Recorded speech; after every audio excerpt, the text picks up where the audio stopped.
So, hello student, good afternoon. Today we study about the behavioral disorder and common health problem of early childhood. In that we study about the temper and tantrums of strategy for emotional regulation in children. So let's continue. So here, what is temper and tantrums? एक guide की तरह मैं आपको बता रही हूँ इस चीज़ को. तो यहाँ पे क्या है कि टेम्पर और tantrum it is defined as an spells of uncontrollable anger in children. मतलब जो जो कि कंट्रोल नहीं किया जा सकता बच्चे नखरे दिखाएंगे ये वो मतलब करते हैं. तो हम क्या करते हैं वो नखरे ना दिखाएं या वो किसी चीज़ को उस तरीके से करें ना. तो क्या करते हैं हम उस चीज़ को रोकते हैं, है ना. उस चीज़ को के लिए हम क्या सोचते हैं कि नहीं बच्चों को अगर ये नहीं पसंद तो ये करते हैं, ऐसा नहीं तो ऐसा. तो ये हम उस चीज़ को रोकने के बजाय क्या करते हैं उस चीज़ को अप्रिशिएट ही करते हैं काइंड ऑफ, है ना. कि नखरे दिखाते तो उनके नखरे झेलते हैं, है ना. तो वही एक आगे जाके क्या बन जाता है, अनकंट्रोल्ड एंगर बन जाता है चिल्ड्रंस में. It is a sudden outburst for violent display of anger and frustration. ये क्या है, एक sudden outburst है violent display anger का और frustration का, है ना. तो यहाँ पे क्या definition दिखाई गई है, discover effective strategies for managing emotional outbursts in children, learn how to identify triggers, deselect और situations and foster emotional regulation skill. Okay, तो यहाँ पे वही बताया गया है. तो आइए हम देखते हैं कि इसको कैसे कंट्रोल करना है. तो इसके कॉज क्या होंगे मेनली. हाँ, understanding the temper and tantrums. तो यहाँ पे पहले मैं आपको बता दूँ, temper and tantrums are normal part of a child development. Temper और टेंट्रम्स जो हैं एक नॉर्मल पार्ट है चाइल्ड के डेवलपमेंट का, ठीक है.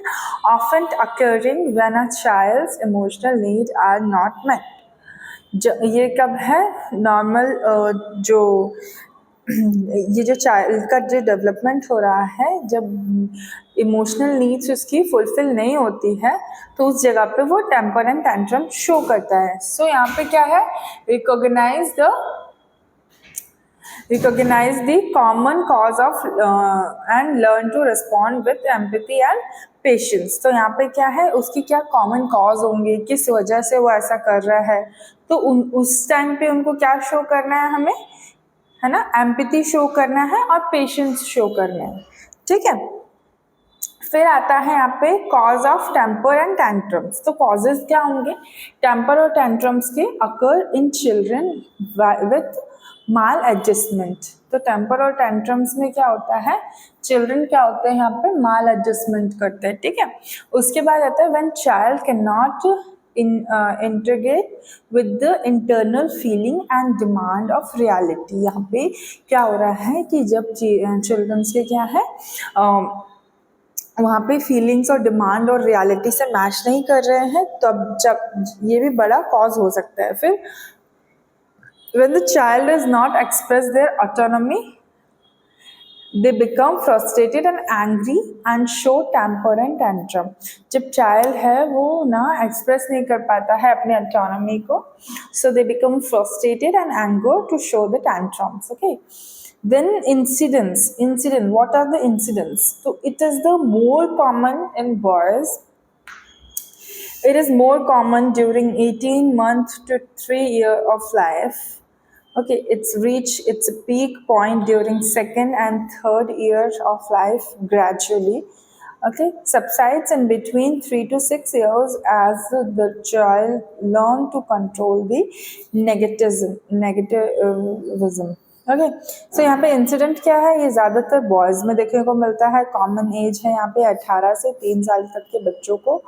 ओके, बच्चे एंगर कैसे रिसीव करते हैं. अब यहाँ पे एक एग्जांपल देते हैं, जैसे कोई बच्चा है उसको कुछ चाहिए तो अपना टेम्पर टेंट्रम्स शो करेगा कैसे, in the form of they are crying और फ्रस्ट्रेशन, चीज़ों फेंकना, गुस्सा करना, रोने लगना। ओके, फिर बाइक पे अगर उनको घुमाओ, उनको घूमने जाने का मन है तो वो वहाँ पे भी शो करेंगे कि मतलब या तो हमको ये करो नहीं तो हम रोएंगे, है ना।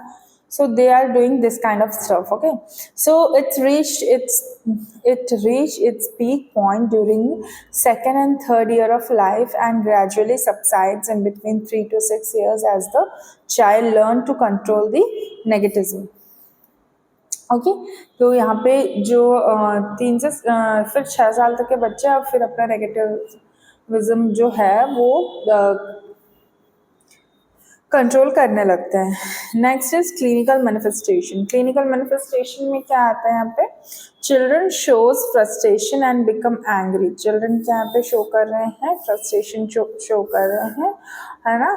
और some children show physically aggression और resistance such as biting, crying, है ना, kicking, throwing the object, hitting and head banging. ये क्या करते हैं चिल्ड्रन, अपना फ्रस्ट्रेशन कैसे शो करते हैं, या तो वो बहुत ज़्यादा फिजिकल एग्रेशन में क्या शो करेंगे, जैसे बाइट कर लेंगे, है ना, रोएंगे, किकिंग, लात मारने लगेंगे, ऑब्जेक्ट्स को फेंकने लगेंगे आपके ऊपर, या फिर हेड बैंगिंग मतलब अपना सर जैसे ठोकते हैं ना, तो ये काइंड ऑफ उनका फ्रस्ट्रेशन शो करने का तरीका होता है। फिर रोलिंग ऑन द फ्लोर, ऐसे ज़मीन पे रोल करने लगेंगे, स्क्रीमिंग लाउडली, चिल्लाएंगे बहुत ज़ोर से, बैंगिंग लिम्स ईटीसी मतलब अपने अपने हाथों को ऐसे हवा में ऐसे करते हैं ना बच्चे, तो उस तरीके से ये एक तरीके का क्लिनिकल मैनिफेस्टेशन है। ओके, सो यहाँ पे फिर देखते हैं हम यहाँ पे प्रिवेंटिंग टेम्पर एंड टेंट्रम्स, तो how it may be prevent, implement proactive measures. यहाँ पे क्या करना है, प्रोएक्टिव मेजर्स को इम्प्लीमेंट करना है to minimize the frequency of tantrum. Okay, यहाँ पे क्या करना है, जो टैंट्रम की जो फ्रीक्वेंसी है उसको क्या करना है, मिनिमाइज करना है। ओके ओके, सो हियर कैसे इसको मिनिमाइज करना है, the frequency of temper tantrum such as establishing routines, providing choices and using positive reinforcement, anticipate and address the potential triggers. Okay, यहाँ पे जो चीज़ें हमको करनी है, तो यहाँ पे हमको टैंट्रम्स को कैसे मिनिमाइज करना है, यहाँ पे कि using of positive reinforcement, anticipate करना है, एडजस्ट करना है, पोटेंशियल जो चीज़ें उनको ट्रिगर कर रही है। Okay, so those are the thing. Okay, so next we have study about the response, sorry, I'm so sorry, responding to temper and tantrums. So when a temper tantrum occur, जब ये होता है तब भी remain, उस time पे काम रहना है, एकदम काम, है ना, एंड अवॉइड स्क्लेसिंग द सिचुएशन। स्क्लेटिंग का मतलब उस सिचुएशन से भागने को नहीं सोचना, या फिर उस चीज़ पे इतना ओवरव्यू नहीं देना है जिससे बच्चे और ज़्यादा इस चीज़ को करें। ओके, तो वहाँ पे स्केप नहीं होना है, ठीक है, तो काम रहना है और डीप ब्रेथ लेना, डिस्ट्रैक्शन अवॉइड करो, ऑफरिंग कंफर्ट, उनको कंफर्ट प्रोवाइड करो, एंड चाइल्ड रिगेन कंट्रोल और देयर इमोशंस, फिर से वो अपने, तो चिल्ड्रन क्या होता है अपने इमोशंस पे कंट्रोल करते हैं, राइट। उसके बाद फिर यहाँ पे teaching emotional regulations empower child to manage their emotions by teaching them coping strategies such as labeling feelings, practicing mindfulness, and developing problem solving skill, encourage self regulation through modeling and positive reinforcement. यहाँ पे जो बच्चे हैं उनको क्या करना है, कॉपिंग strategies explain करनी है ना, लेबलिंग, फीलिंग्स को बताना है, प्रैक्टिसिंग जो माइंडफुलनेस चीज़ें होती हैं उनको डेवलप करना है, प्रॉब्लम सॉल्विंग स्किल्स को डेवलप करना है, इंकरेज करना है सेल्फ रेगुलेशन को through mind modelling and positive reinforcement, ये सारी चीज़ें हमको करनी है, राइट। उसके बाद आता है कंसिस्टेंसी इज द की, मतलब जब हम ऐसा रेगुलर बेसिस पे करेंगे उनको, ये लगातार ही करते रहेंगे, एकदम कामली उनको हैंडल करेंगे, सो इट विल रिड्यूस और इट विल मिनिमाइज, ओके।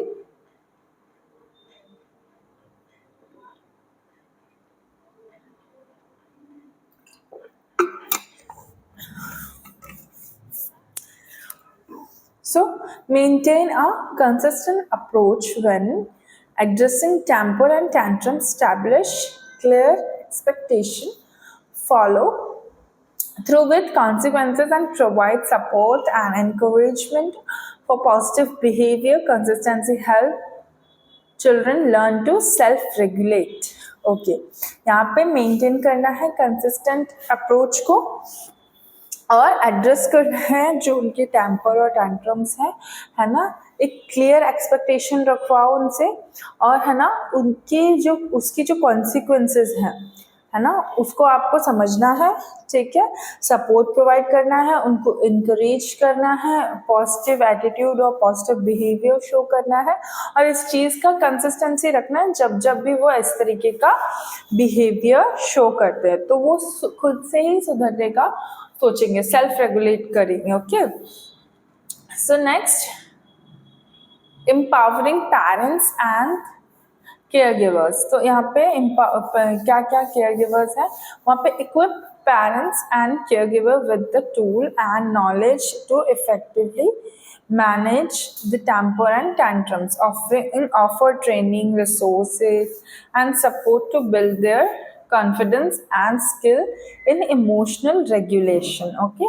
तो यहाँ पे क्या हो रहा है, इक्विप करना है पेरेंट्स और केयर गिवर को, ठीक है, with the tool and knowledge to effectively manage करे वो, ठीक है, टेम्पर और टेंट्रम्स को, ऑफर करना उनको training, resources and support to build their confidence and skill in emotional regulation.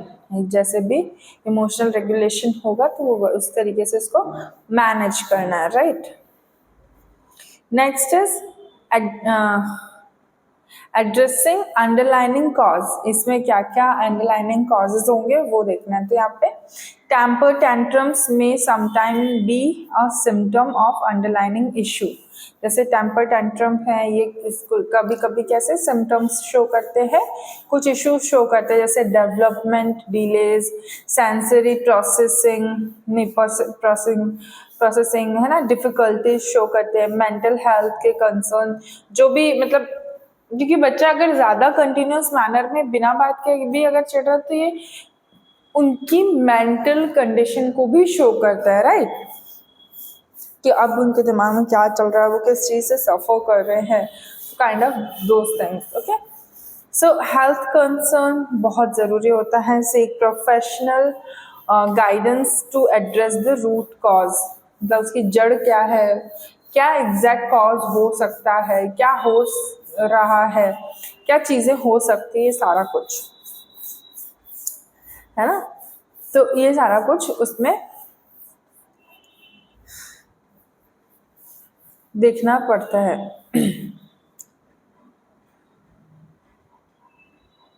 फिर आता है building resilience. Encourage children to develop resilience or resilience and coping mechanism, manage strong emotion, foster a supportive environment where they feel safe to express their feeling and learn from their experiences. जो children's हैं उनको क्या करना है, encourage करना है, उनको develop करना है रेजिलेंस को, कॉपिंग मैकेनिज्म में, फिर मैनेज करना स्ट्रॉन्ग इमोशंस को, ठीक है, फॉस्टर सपोर्टिव एनवायरनमेंट, है ना, तो बहुत ज़्यादा उनको सपोर्टिव एनवायरनमेंट देना है, ठीक है, वेयर दे फील सेफ, जहाँ पे वो सेफ फील कर सके, राइट। यहाँ पे एक्सप्रेस करना है उनकी फीलिंग्स को, लर्न करना है, मतलब उनके एक्सपीरियंसेस से वो चीज़ें याद सके और है ना, मतलब याद कर सके और चीज़ों को वो समझ सके, मैनेज कर सके खुद से। कॉपिंग मेथड आपने लोगों ने साइकोलॉजी में पढ़ी होगी, एक कॉपिंग मेथड होती है जो हम सब में होती है ना, हम सिचुएशन को देख के उसमें कॉप अप कर जाते हैं, right. So next here collaboration and support. Collaboration मतलब चीज़ों में एंगेज होना, ओके, चीज़ों में एक साथ इन्वॉल्व हो जाना, कोलैब हो जाना। यहाँ पे क्या है, engage with teachers, child care provider, okay, and other professional to create a coordinate approach to addressing temper and tantrums, where share strategies and work together to ensure a consistent supportive environment for the child। यहाँ पे engage करना है teachers को, child care providers जो है उनको, professional जो है वो क्रिएट कोऑर्डिनेट अप्रोचेस जो है वो चीज़ें, और फिर वहाँ पे एड्रेसिंग करना है टेम्पर और टैंट्रम्स को, वहाँ पे स्ट्रैटेजीज जो है साथ में काम करने की वो देखना है, शो करना है, सपोर्टिव एनवायरनमेंट शो करना है। ये सारी चीज़ें हम कोलैबोरेशन और उसके सपोर्ट में करते हैं जिससे वो काम कर सके। मतलब बच्चे को अगर तुम कोलैबोरेशन में काम करना नहीं सिखाओगे तो वो मतलब आगे तक उसमें वो चीज़ नहीं आएगी, राइट। इसलिए ये सारी चीज़ें उनको सिखानी पड़ती है कि आप साथ में मिलके उनको, इसमें क्या लिखा है कि चाइल्ड केयर प्रोवाइडर्स जो होंगे, मतलब पेरेंट्स से लेके उनके टीचर्स और उनके जितने भी जो उनकी देखरेख करते हैं, जिनकी परवरिश में है वो, उन लोगों को साथ में मिलके ये काम करना पड़ेगा, राइट। नेक्स्ट आता है यहाँ पे कल्टिवेटिंग इमोशनल इंटेलिजेंस। तो यहाँ पे क्या कल्टिवेट करना है, इमोशनल इंटेलिजेंस को कल्टिवेट करना है, राइट। यहाँ पे टेम्पर और टैंट्रम्स मैनेजमेंट में opportunity to nurture emotional intelligence and children, teach them to recognise. उनको क्या करना है, उनको सिखाना है कि कैसे वो चीज़ों को रिकॉग्नाइज करें, कैसे वो ध्यान रखें, कैसे वो उस चीज़ों को याद रखें, कैसे वो क्या करें, वो सारी चीज़ें उनको देखनी है, ठीक है। In children teach them recognise to understand and regulate their emotion, lying the foundation of health, social, emotional development, सारी चीज़ें करनी। टेम्पर और टैंट्रम्स में क्या होगा, टेम्पर टैंट्रम मैनेजमेंट में opportunity to nurture emotional intelligence in children. उनको क्या बताना है, teach them recognise, understand and regulate their emotions, lying the foundation from for healthy social emotional development. यहाँ पे टेम्पर और टैंट्रम से दोनों की अपॉर्चुनिटी कैसे नेचर और इमोशनल इंटेलिजेंस में शो करनी है। And children teach them recognise, understood और to understand the regulate their emotions, lying the foundation. मतलब कैसे मैनेजमेंट करना है, इमोशनल इंटेलिजेंस कैसे उनकी बिल्डअप करनी है ना, उनको समझाना है कि आपको चीज़ें समझनी पड़ेगी, है ना, आपको चीज़ें को ऐसे समझना है ना। बच्चे हैं क्योंकि उनको तो जब तक हम समझाएंगे नहीं तब तक समझ में नहीं आएगा, तो उनको समझाना, उनको सिखाना, उनको याद करवाना, ये सारी चीज़ें हम इमोशनल इंटेलिजेंस में डेवलप करवाते हैं, पेरेंट्स डेवलप करवाते हैं, राइट। सो नेक्स्ट हम आते हैं इसके कंक्लूजन पार्ट पे, फिर इसका मैनेजमेंट देखते हैं, ठीक है। तो कंक्लूजन में क्या होगा, यहाँ पे ये टाइमिंग, टेम्पर्स और tantrums is a continuous process, ये कंटिन्यूस प्रोसेस है। ये कैसे ठीक हो सकती है, इसको पेशेंस चाहिए, एम्पैथी चाहिए, ठीक है, और कमिटमेंट चाहिए to supporting children emotional well being by implementing their strategies. You can help children develop the skill to manage the emotions and thrive। तो यहाँ पे क्या है, इमोशंस और ये थ्राइव को मैनेज करने के लिए ये सारी चीज़ें हमको उनमें बिल्डअप करानी पड़ती है, राइट। सो यहाँ पे अब इसके मैनेजमेंट की बात करते हैं, ठीक है। तो मैनेजमेंट में क्या वही चीज़ें आ जाएगी वैसे तो, है ना। मैनेजमेंट में वही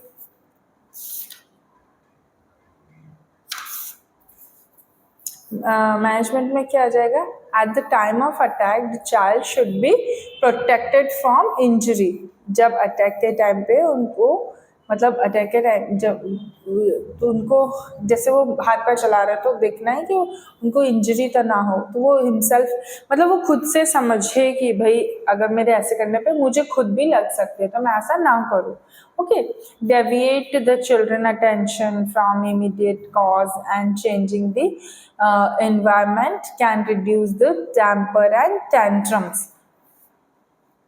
तो यहाँ पे क्या करना है, चाइल्ड को अटेंटिव बनाना है, इमीडिएट कॉजेज और चेंजिंग एनवायरनमेंट रखना है ताकि वो रिड्यूस कर सके टेम्पर और टैंट्रम्स को, राइट। फिर आता है parents should be calm, loving, firm, consistent and such behaviour should not be allowed child to take advantage and gaining the things. Parents जो है वो काम हो, लविंग हो, कंसिस्टेंट हो अपने बिहेवियर को लेके, और चिल्ड्रंस को अलाउ करे कि कैसे एडवांटेज गेन करना है चीज़ों से, ठीक है। फिर एडवाइस करना है पेरेंट्स को about the onset of temper and tantrum that child lose physical and mental control. अगर बच्चा ज़्यादा टेम्पर और टैंट्रम शो कर रहा है तो उस कंडीशन में क्या करना है, बच्चों को बहुत ज़्यादा मेंटली कंट्रोल करना है। We should be very calmly treated to our children, because if we are not doing this kind of behavior or not showing this kind of behavior, they become more angry because they getting irritated from you and they start frustrated, and then they were starting or showing more temper and tantrums. So here parents should give the another and alternate activity at that time. तो उस time पे इनको engage कर दो, किसी भी चीज में ऐसे इंगेज कर दो या इन्वॉल्व कर दो। Okay, so this is the temper and the tantrums, temper and the tantrums, and this is the end. So thanks. Do you have any question? Please let me know in the comment box as well as in the group also. Okay, और please कल zoom meeting है तो zoom meeting attend करें, है ना। जो भी questions है, जो भी क्वेरीज है, अभी तो दिन से वीडियो पोस्ट नहीं हो रहा था क्योंकि बच्चे ऑफलाइन आ रहे थे, तो जो भी वीडियोस देखते हैं प्लीज़ आए ऑफलाइन के लिए, ठीक है।